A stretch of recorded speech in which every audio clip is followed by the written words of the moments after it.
ഞങ്ങളുടെ senior minister Sharad Pawar ആയിരുന്നു. സ്റ്റാൽവേർട്ടാണ് Sharad Pawar. There is no, അദ്ദേഹത്തിൻ്റെ കൂടെ വർക്ക് ചെയ്ത് കഴിഞ്ഞാൽ നമുക്ക് ഒരുപാട് കാര്യങ്ങൾ പഠിക്കാം.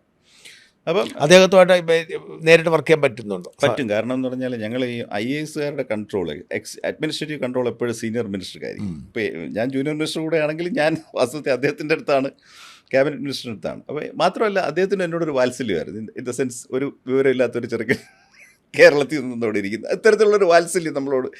എന്ത് മണ്ടത്തരം പറഞ്ഞാൽ ചിരിക്കുകയുള്ളൂ. ഒരു പയ്യൻ പ്രായക്കുറവാണല്ലോ. അപ്പോൾ അങ്ങനെയുള്ളൊരു വാത്സല്യം അദ്ദേഹത്തിൻ്റെ പ്രൈവറ്റ് സെക്രട്ടറിയോടും വാത്സല്യമാണ് ഭയങ്കര. ആ ഒരു is very tall and senior leader. എന്നെ പ്രൈവറ്റ് ഫ്ലൈറ്റിലേക്ക് കൊണ്ടുപോയിട്ടുണ്ട്.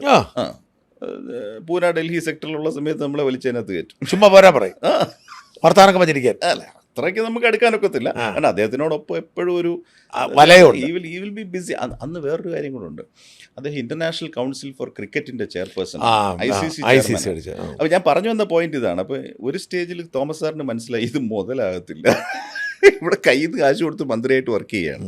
അപ്പോൾ എന്നോട് പറഞ്ഞ് നമുക്ക് ഈ ശരത് പവാർ സാർ എങ്ങനെയാണ് ഇത് മാനേജ് ചെയ്യുന്നതെന്ന് പഠിക്കാം. ഫോൺ ബില്ലെങ്കിലും അടച്ചു കിട്ടണമല്ലോ മന്ത്രാലയത്തിൽ നിന്ന്. അപ്പോൾ അങ്ങനെ ഞാൻ അവിടെ പോയിട്ട് അദ്ദേഹത്തിൻ്റെ പ്രൈവറ്റ് സെക്രട്ടറി കണ്ട് ചോദിച്ചു, പക്ഷേ എങ്ങനെയാണ് നിങ്ങൾ ഇവിടെ ഫോൺ ബില്ല് 5000 കിട്ടുന്നുള്ളൂ, സാറിന് 20,000 രൂപ കൂടി കോൾ വിളിക്കണം നാട്ടിൽ, അത് അവർ ഇടപെടുമല്ലോ, MP അല്ലേ, വളരെ പൊതു ഇതുള്ള ഒരു MP ആണ്. അപ്പോൾ എങ്ങനെ ഇത് മാനേജ് ചെയ്യുന്നത് ചോദിച്ചാൽ, അപ്പോൾ അയാൾ എന്നോട് പറഞ്ഞു വെച്ചാൽ, നിങ്ങൾ ഫോൺ ബില്ലൊക്കെ ഗവൺമെൻറ്റിൽ നിന്നാണോ എൻക്യാഷ് ചെയ്യുന്നത്, ഞങ്ങളൊന്നും ഗവൺമെൻറ്റിൽ കൊടുക്കാറേ ഇല്ലെന്ന്. ഞാൻ വാ വിളിച്ചു എന്താണ്. അപ്പോൾ പിന്നെ എനിക്ക് കാര്യം മനസ്സിലായി. എന്താണെന്നറിയാം, ഇന്റർനാഷണൽ കൗൺസിൽ ഫോർ ക്രിക്കറ്റിൻ്റെ ചെയർമാൻ അല്ലേ, ആ ചിലവിൽ അങ്ങ് പോകും. അങ്ങനെയാണ് അത് കണ്ടുകൊണ്ട് നമ്മൾ ഓടിയിട്ട് കാര്യമില്ല.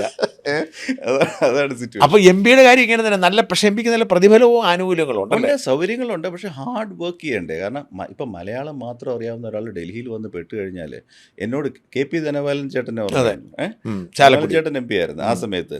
അപ്പോൾ ഈ കൺസൾട്ടേറ്റീവ് കമ്മിറ്റീസിലേക്ക് വരുമ്പോൾ ധനപാലൻ ചേട്ടൻ്റെ തൊട്ട് പിന്നിൽ ഞാൻ ചെന്നിരിക്കും.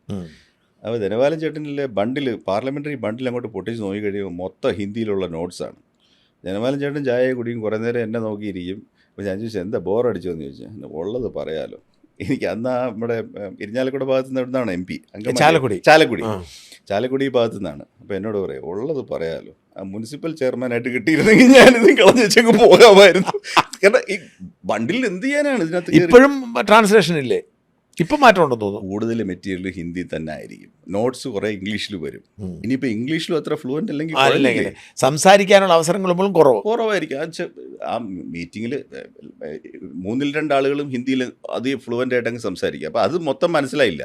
പിന്നെ നമ്മൾ കയറി ഇൻ്റർഫിയർ ചെയ്തതിൻ്റെ ഒരു തുണ്ട് കടിക്കാമെന്നുള്ളതല്ലാതെ. ചുമ്മാ അല്ല നമ്മുടെ ഈ സുധാകരനെങ്കിൽ പോരാൻ ബഹളം വെക്കുന്നത്. ഞാനത് കമൻറ്റ് ചെയ്യുന്നില്ല, ഇപ്പം നടന്നുകൊണ്ടിരിക്കുന്ന സംഭവമല്ലേ.